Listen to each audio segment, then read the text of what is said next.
행복한 안식일입니다. 네.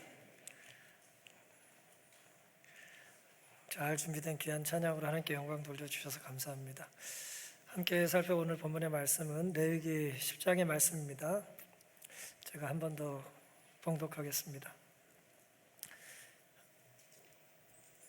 아론의 아들 나답과 아비후가 각기 향로를 가져다가 여호와의 명하시지 않은 다른 불을 담아 여호와 앞에 분향하였더니 불이 여호와 앞에서 나와 그를 삼키매 그들이 여호와 앞에서 죽은지라. 성경을 우리가 읽다 보면 이렇게 없으면 좋았을 것 같은 기사들이 왕왕 있습니다. 본문의 내용도 그 대표적인 그런 내용 중에 하나가 되겠습니다. 아론의 두 아들이에요. 아론에게는 아들이 넷이 있었는데 첫째와 둘째 나답과 아비후가 성막에서 이제 제사를 드리다가 하나님께서 불을 내리셔서 이제 죽었다, 뭐 그런 얘기입니다. 참 끔찍한 일이죠. 예배를 드리다가, 특별히 예배를 인도하다가 이제 불에 사람을 받아 죽은 것입니다. 불사름을 당한 거예요. 보통 재물이 불이 타야 되는데 이제 두 사람이, 특별히 제사장이 죽었다는 것이죠. 오늘은 이 좀 불편하고 부담스러운 이제 본문을 가지고 멈추지 않으면 결국 일어날 일이라고 하는 제목으로 함께 은혜를 나누겠습니다. 그들이 불타 죽은 날을 이제 사건 당일이라고 생각을 해보면 사건이 벌어지기 일주일 전, 정확히는 이제 8일 전부터 이 이야기가 좀 연결이 되어 있습니다. 매우 거룩한 시간들을 그가 보냈습니다. 이스라엘 모든 백성들이 거룩한 7일을 일주일을 보냈습니다. 그 일주일 동안 뭘 했냐면 하나님께서 거의 10개월 동안 만들라고 명하신 성막을 다 만든 이후에 봉헌식을 했어요. 성막 봉헌식을 했고, 또 성막에서 제사장들이 하는 일이 뭡니까? 제사를 대표해서 드리는 거 아닙니까? 그래서 제사장들이 이제 성막 봉사를 하기에 앞서서 이제 봉헌식과 함께 안수식을 같이 했습니다. 제사장 안수식, 뭐 다른 번역에는 성별식 혹은 위임식. 그러니까 제사장을 따로 구별하는 거룩한 예식을 그 한 주 동안 같이 이제 행한 거예요. 레위기 8장의 내용입니다. 10절입니다. 모세가 관유를 취하여 장막과 그 안에 있는 모든 것에 발라 거룩하게 하고, 거룩한 기름을 이제 성소에 다 바른 거예요. 성막에 다 바른 것입니다. 또 단에 7번 뿌리고, 또 그 단과 그 모든 기구와 물두멍과 그 받침에 발라 거룩하게 하고, 거룩한 곳을 거룩한 기름으로 더 거룩하게 만드는 거룩한 예식을 한 겁니다. 또 관유로 아론의 머리에 부어 발라 거룩하게 하고, 아론은 특별히 대제사장이기 때문에 머리부터 이제 기름을 부었다는 거예요. 유대 전승에 의하면 아론의 아들들, 이제 아버지가 대제사장이고 아들들은 이제 제사장인데, 제사장들은 이제 머리부터 붙지는 않았고 이제 손가락에 찔러 앞머리에 이제 발랐다, 뭐 그런 이제 기록도 있습니다. 어쨌든 중요한 것은 출애굽기 40장에도 나타나지만 아들들도 거룩한 기름으로 이제 구별했다는 거예요. 제사장이니까. 아버지가 대제사장, 아들들은 제사장. 그리고 그 제사장 역할을 이제 어떻게 보면 처음으로 이제 하게 됐다, 그런 얘기입니다. 일주일 동안의 시간이 지난 다음에 성막을 봉헌한 후에 제사장들은, 일주일 동안의 그 특별한 거룩한 시간 동안 봉헌한 이후에 제사장들은 그들의 거룩한 직무를 위하여 성별되었다. 그러니까 제사장이 대단히 뭐 그 자체로 성별한 사람이 아니라, 거룩한 사람이 아니라 그 일을 위해서 구별됐기 때문에 거룩한 거예요. 그 직분이 거룩한 거죠. 그 사람이 거룩한 게 아니라 그들의 거룩한 직무를 위하여 성별되었다. 이 예식들은 일주일간이나 걸렸고 각 날마다 특별한 의식들이 행해졌다. 제8일에 그들은 그들의 봉사를 시작했다. 이 사건 당일이 이제 8일째 되는 날이 되는 것입니다. 아주 거룩한 한 주예요. 이스라엘 백성들이 이제 출애굽을 합니다. 출애굽한 해를, 이제 이스라엘의 이제 출애굽한 날을 이제 1월 14일로 우리가 이해하잖아요. 6월절이니까 출애굽한 첫 해 1월 14일에 그들이 출애굽을 하고요. 2달 뒤에 3월에 이제 시내산에 갑니다. 2달 정도 걸려서 시내산에 가고요. 거기서 10개월 동안 있었어요. 그래서 2년째 되던 해 정월 1일에 성소 봉헌을 한 거예요. 이 성경 이야기를 제가 잠깐 이제 짧게 말씀을 드린 거예요. 10개월 동안 준비했고 성전을 봉헌한 것입니다. 성막 성소를 이제 봉헌한 거예요. 일주일 동안 그 일을 한 거예요. 거룩한 일주일을 보낸 거고 8일째 두 아들 아론의 두 제사장이 이제 제사를 드리다가 불에 이제 하나님의 거룩한 불에 심판을 받은 것입니다. 1월 그러니까 두 번 2년 출애굽한 2년째 1월 8일쯤 되는 것입니다. 거룩한 한 주 동안 그들은 하나님께서 보여주신 대로 성막을 만들고 이제 봉헌해야 했습니다. 저렇게 40장 1절에 의하면 제2년 정월 곧 그 달 초 1일 그러니까 2년째 1월 1일에 성소를 봉헌하고 제사장의 취임식을 이제 진행하게 된 거예요. 거룩한 한 주 동안 온 회중은 성막 봉헌과 제사장 안수라고 하는 이 두 가지 거룩한 쌍둥이 예식의 목격자로 부름을 받았어요. 레위기 8장 3절의 이야기입니다. 그러니까 모두가 이걸 이제 보는 거예요. 한 주 동안 어떤 일이 벌어지고 있는지. 성령을 상징하는 기름을 성소와 제사장들에게 붓고 이제 뿌렸습니다. 이렇게 30장의 이야기예요. 성소에도 뿌리고 성막에도 뿌리고 대제사장에게는 듬뿍 뿌리고 아들들에게는 이제 좀 덜 뿌렸을 수는 있지만 같이 이제 뿌린 것입니다. 모세는 아론과 그의 아들들을 또 물에 완전히 잠겨서 물로 씻겼어요. 기름만 부은 것으로 만족하지 않고 온전히 그들의 옷을 벗긴 다음에 물에 잠겨서 씻는 예식을 같이 행한 것입니다. 레위기 8장 6절의 이야기예요. 성소론이라고 하는 하딩 박사가 쓴 책에 보면은 아론과 그의 아들들은 뜰에 설치된 간마기 시설에서 옷을 벗었다 그랬고요. 이 옷을 벗는 것은 그들이 이전의 삶, 즉 더러운 누더기를 버리는 것을 이제 가리킨다는 거예요. 이전에 광야에서 묻은 먼지들, 죄악의 때들을 이제 다 이제 씻을 수 있도록 옷을 벗기고 이제 물에 씻는 예식을 모세가 거행했다는 것입니다. 본교 주석에서는요, 대제사장과 그의 아들들은 성소에서 봉사를 시작하기 전에, 그러니까 1월 8일 두 번째 2년째 출애굽한 2년째 1월 8일이 되기 전에 봉사를 시작하기 전에 그 직무를 위하여 엄숙하게 구별되어야 했다. 아론은 거룩한 기름 부음을 받아야 했고 그의 아들은 위임식이 거행되는 회막문에서 그 기름으로 뿌림을 받아야 했다 그랬어요. 이제 이런 예식을 레위기 8장 33절에 의하면 위임식은 7일 동안 행하나니, 위임식이 마치는 날까지 7일 동안은 어디에 있으라고요? 회막 안에 있으라는 거예요. 성막 성소가 있고 이제 회막을 두르잖아요. 가로 100, 길이 100, 이제 폭은 50 규빗 해가지고 거의 한 50m, 한 25m 되는 그 안에 같이 있어야 됐다는 것입니다. 7일 동안 거길 나가지 못하고 거기 있어야 되는 거예요. 답답했을까요? 어떻게 생각하세요? 우리 지난주에 우리 연수원에 장막분이 다녀오셨는데 처음에 연수원이 생기고 일주일 동안 말을 하지 못하게 했었어요.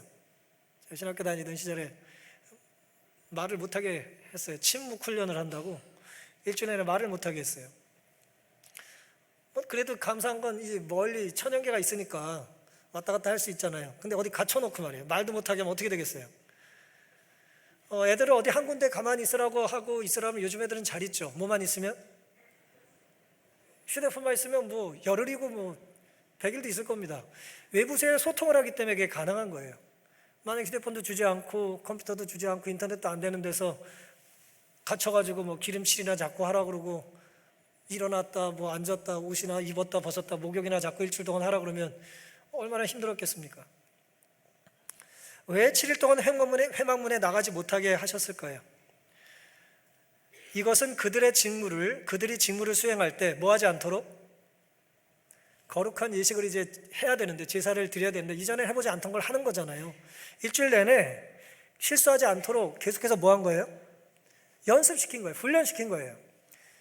그들이 직무를 수행할 때 실수하지 않도록 연구와 기도와 명상과 의식의 반복적인 예행 연습을 위한 시간이었다 그랬어요. 저희가 종종 성찬 예식을 하거나 침례식을 하거나 봉헌식을 하면 금요일날 딱 한 번 예행 연습해요. 우리 집사님들 금요일에 예배 끝나고 쫙 줄 서가지고 이렇게 동선 확인하고 시간 재고 막 해보거든요. 근데 이걸 몇 번 했다고요? 일주일 내내 했다니까요. 7번 정도 경건하게 그것도 딱 7번만 했겠어요. 하루에도 몇 번 할 수도 있죠. 그러면 7번, 7일 정도 이렇게 열심히 하면은 뭐 익숙해지지 않겠습니까? 양을 어떻게 잡고 피는 어떻게 뿌리고 뭐 이제 말하지 않고도 일주일 내내 연습을 했으니까 이제 잘 할 수 있었겠죠. 그렇게 준비가 된 거예요. 한 주간 성막 봉헌식과 제사장 안수식은 참으로 거룩하고 의미 있는 그런 예식이었습니다. 모세와 아론의 아들들은 겉으로 보기에 이 일주일 동안의 예식을 성공적으로 마친 것으로 보여요.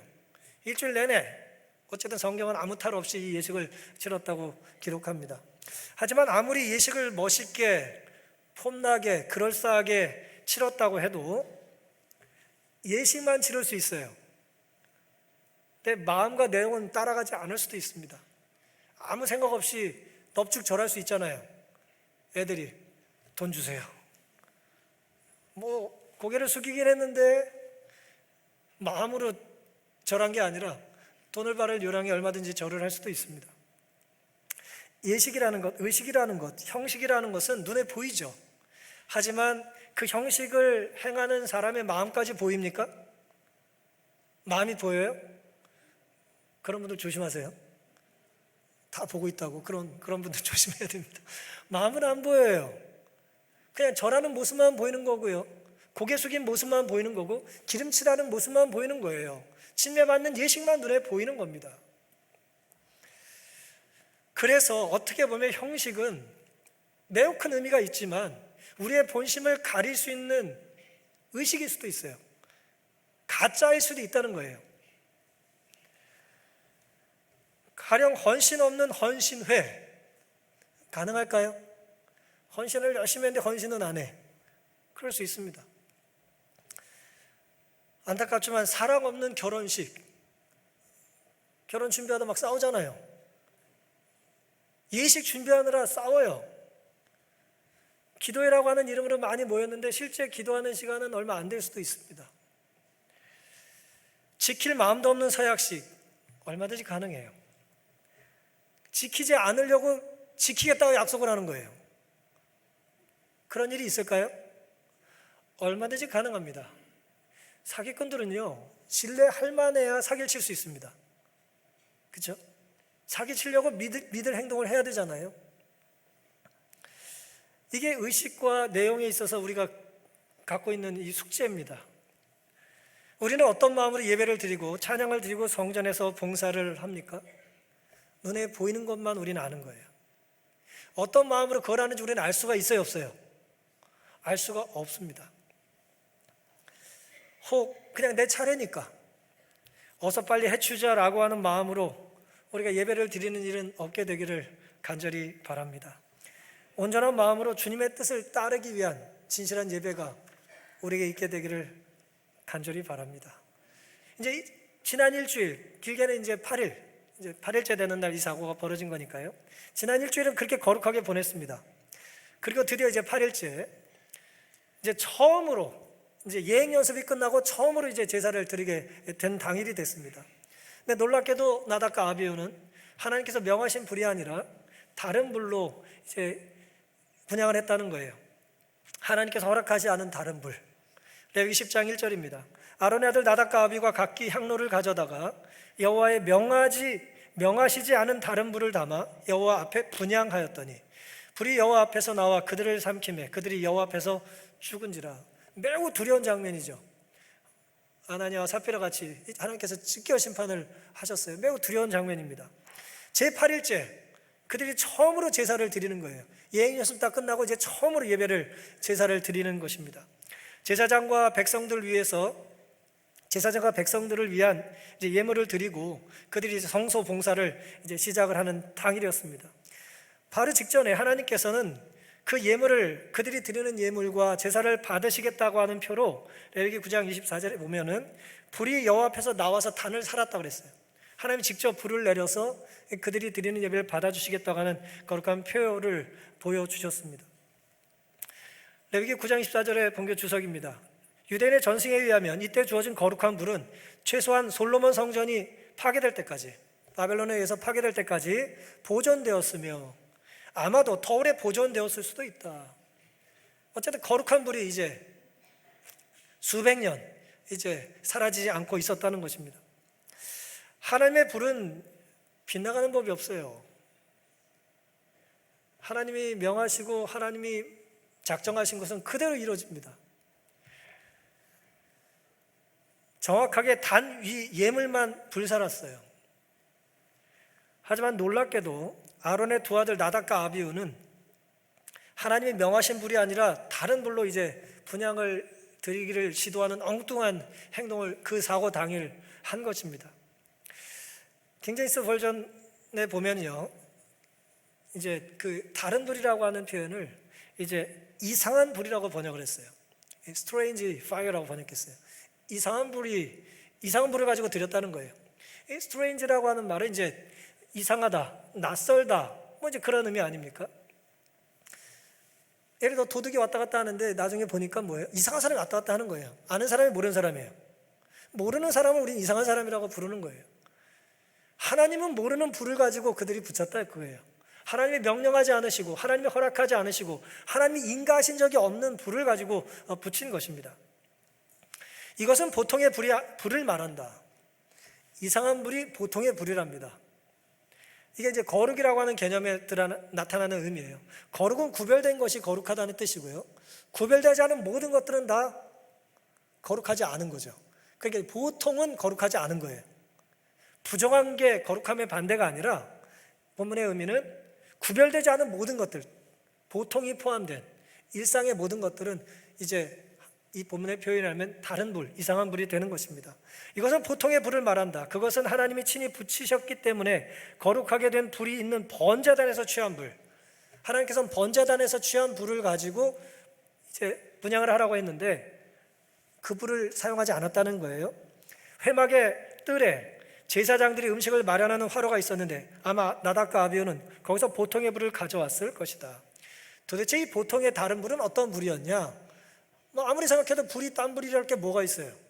일주일 내내 그들이 그 안에서 뭐 했겠어요? 생식을 먹은 건 아니니까 그 안에서 뭐 했겠어요?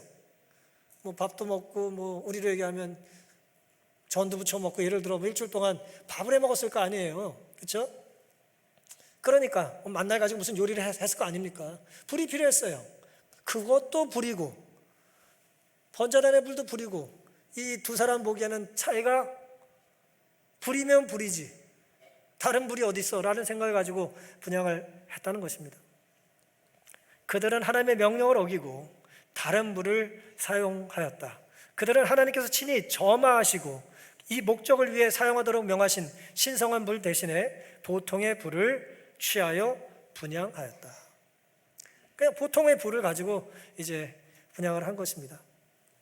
하나님이 명하신 것이 아닌 것은 무엇이든지 다른 거예요. 이상한 거예요. 구별되지 않은 것 전부가 다른 것입니다. 지난 한 주간 나답과 아비후는 아버지 아론의 두 아들로 대제사장의 아들인 제사장으로서 모세라고 하는 이스라엘 역사상 가장 위대한 지도자의 조카로서 그렇게 성별된 성막 봉헌식과 제사장 안수식, 성별식, 그 위임식에 참여해서 기름 부음을 받고 목욕을 하고 그렇게 살지 않았습니까? 근데 놀랍게도 그 많은 일들과 의식과 행사 속에 진정 씻겨져야 될 마음을 그들은 씻김을 당하지 않은 거예요. 마음은 누가 대신 씻어줄 수가 없습니다. 거죽이야 뭐 이렇게 뭐 크림 바르고 뭐 하고 깨끗해질 수 있겠지만 속마음을 어떻게 할 거예요? 겉모습 옷을 찢을 수는 있죠. 내가 화났다고 슬프다고. 하지만 속을 찢는 건 보입니까? 하지만 보이지 않는 곳에 하나님과의 관계가 있는 거거든요. 저 사람이 마음의 할례를 받는 것, 누가 할례를 받았는지 안 받았는지 알아요, 몰라요? 알 수가 없는 거예요. 그건 은밀한 곳, 보이지 않는 곳, 남이 감지할 수 없는 곳에 하나님과의 관계가 형성이 돼야 된다는 의미거든요. 나답과 아비후는 그런 일에 실패했던 것입니다. 많은 일을 일주일 동안 했어요. 익숙해졌습니다. 이제 눈 감고도 할 수 있어요. 하지만 정말 해야 될 중요한 순간, 스스로 해야 될 첫 번째 제사에서 그들은 다른 불을 사용했던 것입니다. 그들은 엄숙한 헌신의 의식을 목격했고 희생의 피로 뿌림을 받았다. 그들은 철저하게 가르침을 받았고, 잘 보세요. 계속해서 수동이죠. 자기 의지가 아니라 모세에 의해서, 하나님의 명령에 의해서 당한 거예요. 씻김을 받고 뿌림을 당하고 모세가 하는 일에 수동적으로, 피동적으로 있었던 거예요. 하나님의 사업의 신성함을 충분히 알고 있었어요. 몰랐던 게 아닙니다. 씻김을 받고 뿌림을 당하면서 의미가 뭔지를 알았어요. 이 사업이 얼마나 거룩한 일인지 그들이 모르지 않았다는 것입니다. 하지만 이 모든 것은 그들의 죄를 더욱 중하게 했을 뿐이다. 그들은 핑계할 여지가 없었다.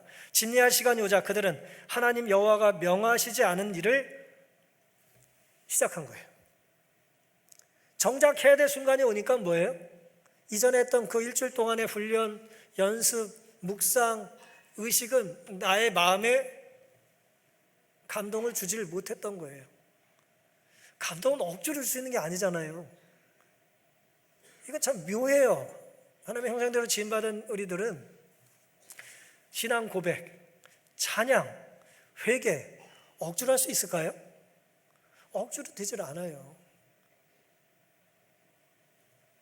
아이가 어느 날 입을 확 열어서 엄마라고 아빠라고 할 때 그 감격이 마음속에 있으시죠? 아무리 따라하라고 해도 안 하다가 어느 날 애가 막 엄마 그런단 말이에요. 그때 감동이 있는 것처럼 자원해서 드릴 수 있는 회개와 헌신의 마음을 하나님 기뻐 받으시는데 아비오는 그것이 부족했다는 것입니다. 나답의 부모가 아론인 것이, 삼촌이 모세인 것이, 한 주간 그들이 어떻게 살았는지는 사건 당일 그들이 하나님께 심판받은 것과 안타깝게도 상관이 없었어요. 상관이 있었어야 되지 않습니까? 일주일 내내 그들이 얼마나 거룩한 예식을 반복해서 행했어요. 근데 어찌하여 그 예식, 거룩한 예식이 그들의 마음에 영향을 주지 못했냐는 것입니다. 신앙은 남이 대신해 줄 수 있어요, 없어요? 없습니다. 신앙은 절대 남이 대신해 줄 수 있는 것이 아니에요.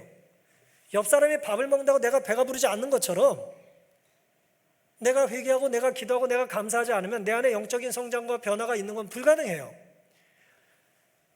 믿음과 순종은 자기 의지로 스스로 하나님께 관계를 맺을 때 의미가 있는 것입니다. 물질이라는 유산은 부모가 자녀에게 전달해 줄 수 있겠지만 부모의 신앙은 거저 내 것이 될 수가 없습니다. 모세가 발라줬던 기름은 몸만 구별하고 몸만 이제 향이 나게 할 뿐 마음까지 생각까지 성별할 수는 없었습니다. 목욕을 아무리 많이 해도 내 속이 깨끗해지는 건 아니에요. 때를 아무리 많이 밀어도 내 마음의 때가 깨끗해지는 건 아니죠. 마음까지 변화라면 누가 동참해야 돼요? 누가 동의해야 돼요? 누가 동조해야 됩니까? 내가 생각과 의지를 하나님께 구별해 드려야 되는 것입니다. 내 마음이 동하고 내 마음을 구별해 드려야, 내 생각도 모세의 생각과 같아야 그 거룩한 예식에 내가 이제 구별이 되는 것입니다. 나답과 아비는 그 어떤 혈통도, 그 어떤 직책도, 그 어떤 재능과 기회라 할지라도 그런 외부적인 조건이 본인의 동의 없이 구원을 거저 억지로 강제로 누리게 해줄 수 없다는 것을 우리에게 여실히 보여주는 것입니다. 우리가 아멘을 크게 외칠 수 있어요. 아무 생각 없이. 그건 아멘이 아니에요. 세뇌는 그래서 무서운 거예요. 사실이 아닌데 진짜 자기가 하고 있다고 착각을 하기 때문인 거예요. 아무 생각 없이 우리가 연불 외우듯이 기도할 수 있습니다. 아무 생각 없이 할 수 있어요. 그것이 어떻게 진짜 기도가 되겠습니까? 우리 신앙 속에는 혹 하나님 보시기에 이상한 다른 불 같은 모습이 없는지 돌아보는 이 시간이 될 수 있기를 간절히 바랍니다. 그렇다면 도대체 그 사건이 일어난 주애갑한 1월 8일쯤에 도대체 이런 일이 왜 벌어졌냐는 거예요. 이런 일이 갑자기 왜 벌어진 겁니까? 이 문맥은 우리에게 힌트를 알려줘요. 수리 문제였다는 거예요. 포도자 독주. 레위기 10장 8절에는 갑자기 하나님께서 아론에게 이런 이야기를 하십니다. 여호와께서 아론에게 일러 가라사대 너나 너의 자손들이 회막에 들어갈 때에는 포도주나 독주를 뭐하지 말라고요? 마시지 말아서 너희 사망을 면하라. 이는 너희 대대로 영원한 규례라. 그리하여야 너희가 거룩하고 속된 것을 뭐한다? 분별하여 부정하고 정한 것을 분별하고 또 여호와가 모세로 명한 모든 규례를 이스라엘 자손에게 가르치리라 그랬습니다. 그러니까 이 문맥을 보면 생뚱맞게 갑자기 술 취하지 말아라는 얘기를 왜 해요? 나답과 아비후의 죄가 이거였다는 걸 우리는 알 수가 있는 것입니다. 이래서 죽었다는 거예요. 이런 황당한 행동을 한 것의 이유가 그들이 이 예식을 하기 전에 뭐 했다? 술을 많이 마셨기 때문에 그랬다는 것입니다. 물론 화이트는 나답과 아비후의 죄를 두 가지로 나눠서 설명하셨습니다. 하나는 부모의 방관이었어요. 아버지의 아론의 우유부단한 기질과 정의에 대한 확고부동함의 결핍이 그로 하여금 그의 자녀들의 훈련을 등한히 하게 하였다. 그의 자녀들은 그들의 성향대로 하도록 방임되었다. 오랫동안 자라온 방종의 습관이 그들을 굳게 붙잡고 있었으므로 그들이 받은 가장 신성한 의무까지도 그들의 방종을 깨뜨릴 힘이 없었다. 자기 아들에게 대한 아론의 잘못된 관용이 그들을 하나님의 심판을 받는 사람으로 만들었다. 관용이 항상 좋은 게 아니에요. 나쁜 관용이 있습니다. 관용을 베푸지 말아야 될 순간에 관용을 베푸면 아이들이 망가지는 거예요. 이게 이제 나답과 아비후에 대한 첫 번째 부모의 잘못된 교육에 대한 원인이고요. 다른 하나는 나답과 아비후가 그들이 범죄하기 전에 술에 취해 있지 않았더라면 이 치명적 죄를 결코 범하지 않았을 것이다. 그들은 하나님의 임재하심이 나타났었던 성소에 들어가기 전에 가장 주의 깊고 엄숙한 준비가 필요하다는 것을 알고 있었다. 그러나 그들은 부절죄로 인하여 거룩한 직무를 수행할 자격을 잃어버렸다. 그들의 정신이 혼란하게 되고 그들의 도덕적 식별력이 둔화해져서 그들은 신성한 것과 속된 것의 차이를 뭐 할 수 없어요? 통찰할 수 없어요. 이게 옳은지 그른지 구분을 못해요. 담배도 몸에 안 좋겠지만 술이 더 위험하다고 그러잖아요. 운전을 생각해 보면 되잖아요.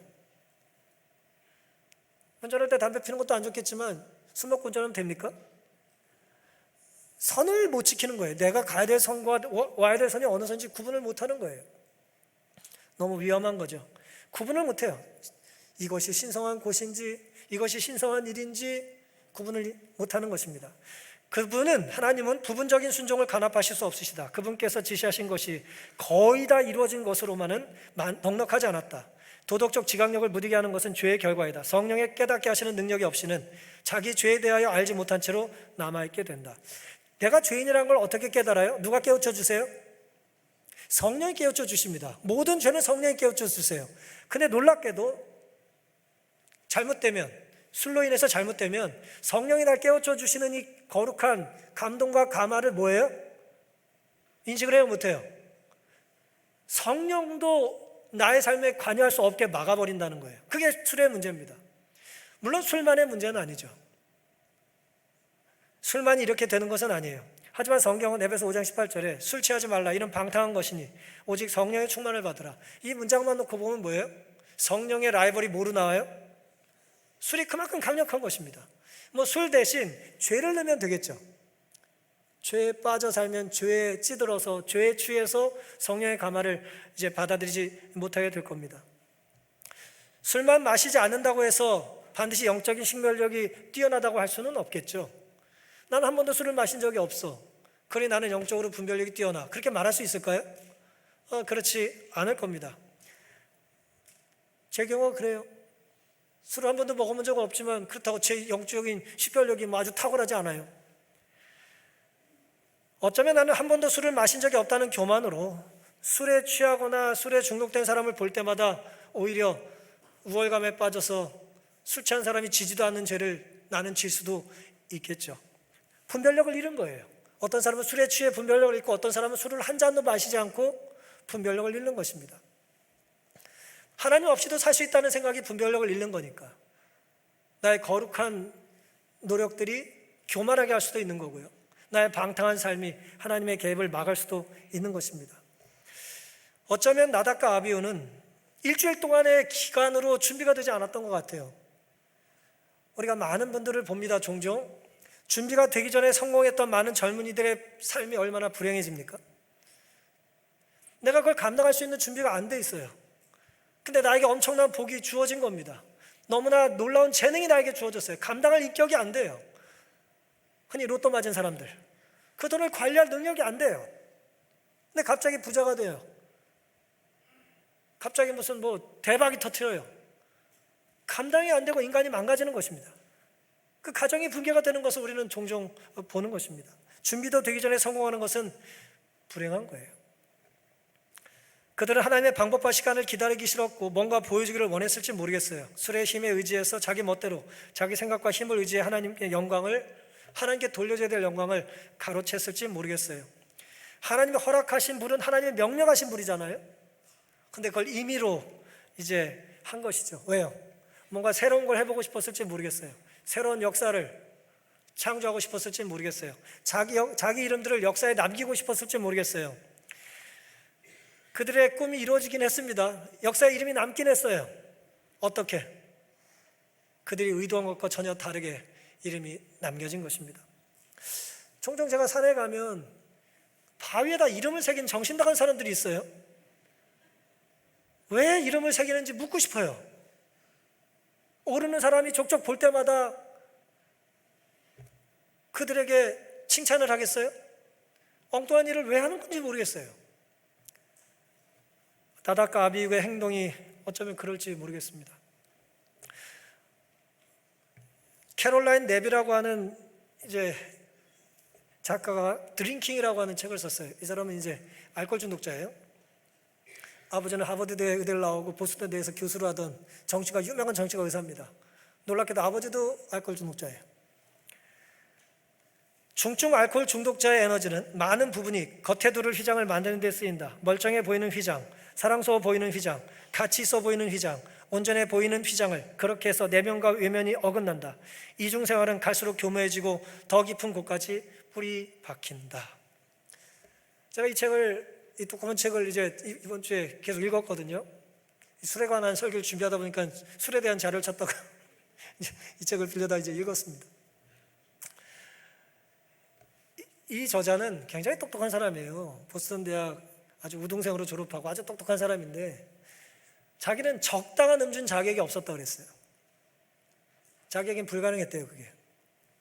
그래서 제가 이 책을 읽고 말씀을 묵상하면서 내린 나름대로의 결론입니다. 나답과 아비후는 그날만 취한 것이 아니라 그날도 술에 취했던 겁니다. 어떻게 휘장에서 술을 몰래 숨겨서 마셨는지 알 길은 없지만 죄인들은 매우 창조적인 능력들이 있어서 마음만 먹으면 얼마든지 죄를 짓습니다. 아무리 거룩한 곳에서 아무리 거룩한 시간에도 우리는 얼마든지 죄를 질 수 있고요. 반대로 아무리 죄악의 홍수 한가운데 살아도 내 마음을 하나님께 거룩히 구별해 드릴 수도 있습니다. 그러면서 나답과 아비후는 하나님께서 원하시는 아름다운 삶을 사는데 안타깝게도 이제 실패했던 것입니다. 오늘 우리의 삶을 좀먹는 꼭 술이 아니더라도 이 다른 불과 같은 죄의 유혹이 없는지 우리 자신을 돌아보는 이 시간 될 수 있기를 간절히 바랍니다. 바바라 브라운 테일러라고 하는 이제 신학자이자 문필가이자 성공의 사제이자 대학 교수가 있습니다. 이분이 잃어버린 언어를 찾아서라고 하는 책을 한 권 썼습니다. 이분은 꽤나 역량 있고 이제 명망 있는 이제 학자이자 설교가인데요. 이제 성공의 신부였어요. 성공에 이제 결혼을 하기 때문에 이 여자분이 사제가 됐고 이제 뭐 미국에서 목회도 하셨는데 이분이 얼마나 유명한 분이냐면 1996년에 벨리 대학 선정에 영어권에서 최고의 설교가 12명 중에 한 분으로 선택된 분이에요. 굉장히 이렇게 영어권에서는 굉장히 말씀을 역량 있게 전하시는 그런 분이고 2014년에는 타임지 선정 전 세계 가장 영향력 있는 100명 중에 한 명에 들어간 분이에요. 대단한 분입니다. 이분이 잃어버린 언어를 찾아서라고 하면서 이제 우리의 삶에는 죄와 참회와 구원이라고 하는 언어를 잃어버렸다는 거예요. 우린 더 이상 이것에 대해서 문제의식을 갖지 않는다는 거예요. 죄라고 정죄될 순간 더 이상 죄라고 말하지 않는 거예요. 그냥 아프다고 하거나 사람이 그럴 수 있지 뭐 남들 다 그렇게 살아 그러면서 이제 산다는 거예요. 죄라고 인정을 안 하니까 참회를 안 하고요. 참회를 안 하니 뭘 경험하지 못해요? 구원을 경험하지 못한다는 겁니다. 이분이 자기가 신학교 다닐 때 예일대학교 신학대학을 나왔어요. 아주 좋은 대학 아닙니까? 이 대학을 다닐 때 자기가 경험했던 것을 이렇게 기록해 놨습니다. 어떤 이들은 예수가 죄를 이겼다는 것을, 예수님이 십자가에서 죄를 이제 해결해 주시고 용서해 주셨다는 것을 자신이 저지른 잘못을 용서받는 것에 대한 일종의 대용품으로 여기기도 한다. 내가 아무리 죄를 졌어도 누가 용서해 줘요? 예수님이 용서해 주고 죄값을 치렀다는 것으로 생각한다는 거예요. 신학적으로 지금 설명이 많이 필요하지만 어쨌든 이분의 글을 그대로 제가 이제 말씀드립니다. 1970년대 예일 신학대학원을 다니던 시절 자기 얘기를 하는 겁니다. 도서관에 갔을 때 찾을 책이 있었어요. 책을 찾고 싶어서 이제 서가에서 책을 찾았습니다. 저도 종종 이 별빛 도서관 가서 책을 이제 빌리는데 분명히 책이 있다고 나오는데 가보면 책이 있어요, 없어요? 책이 없어요. 그럼 어떤 생각이 들죠? 이 책을 누가 지금 읽고 있거나 그곳에서, 아니면 거기서 일하시는 분들이 책을 제대로 안 꽂아 놓거나 하면 그런 생각들을 하잖아요. 도서관에 갔는데 찾는 책이 없어서, 빌려간 것도 아닌데 찾는 책이 없어서 이제 대출 기록을 찾아보고 서가에 가서 이제 찾다가 이제 거기서 일하시는 분에게 이제 물은 겁니다. 화가 나서 이제 물어요. 사서를 찾아가서 이 책에 책이 있다고 하는데 책이 없습니다. 당신이 책을 빨리 찾아주십시오라고 하는 이제 볼멘소리를 한 거죠.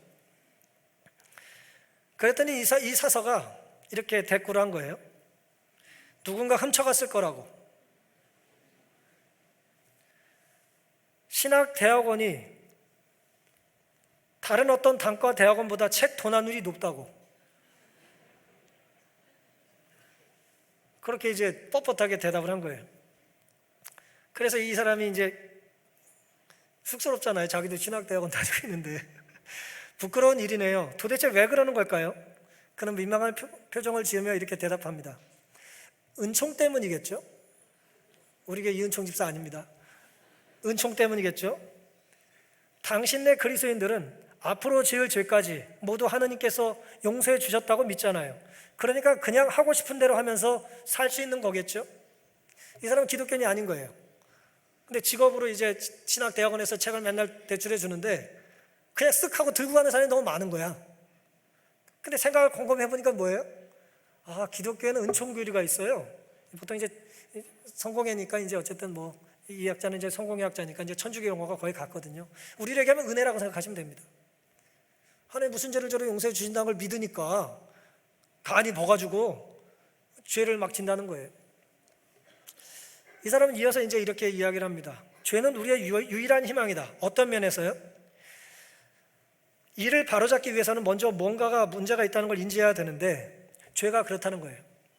어떤 도움도 필요 없다는 일을 도울 방법은 없잖아요. 물건이 고장나지 않았다고 하는데 그 물건을 누가 대신 수리해 줄 수 있습니까? 수리해 줄 수 없죠. 제 거 좀 고쳐주세요. 그래야 수리를 해줄 거 아닙니까? 죄를 통해서 우리가 그걸 인식해야 된다는 거예요. 그런 이 세계를 살아가는 이들이 세계가 안타깝게도 돌이킬 수 없을 만큼 망가졌음을 인정하지 않는다면 세계를 바꿔나갈 수 있는 희망도 가질 수 없다는 것입니다. 우리 내면에는 텅 빈 공허감이 있는데, 이건 하나님만 채울 수 있는 공허감이 우리에게 있는데, 바바라 브라운에 의하면 사람들은 이 하나님으로 채워야 될 공간을 다른 걸로 집어넣는다는 거예요. 다른 불로 집어넣고, 대부분 물건으로 집어넣고, 쾌락으로 집어넣고, 명성으로 집어넣고 싶다는 거예요. 채워질까요? 채워지지 않습니다. 왜냐하면 거룩한 공간은 하나님만 채워야 될 곳이기 때문에 그렇습니다. 따라서 우리가 가진 죄만큼 이 공간을 차지하는 이 대체품들이 다양하다는 거예요. 우리가 하나님으로부터 돌아서 있음을 보게 될 때 그때만 우리는 다시 돌아설 수 있습니다. 죄는 우리의 유일한 희망, 진정한 회개의 가능성으로 우리를 깨우는 첫 번째 이제 경고음이라는 거예요. 문제는 차에 이제 경고 신호가 떠요. 예. 제가 타고 다니는 교회차에도 요소수 집어넣으라고 사인이 엊그제부터 뜨고 있어요. 그럼 그걸 무시하면 어떻게 될까요? 막 열흘씩 타고 다녀, 막 20일씩 막 타고 다녀, 무시하고. 그럼 어떻게 될까요? 하나님의 은혜로 요소수를 채워주십니까? 차가 망가지겠죠.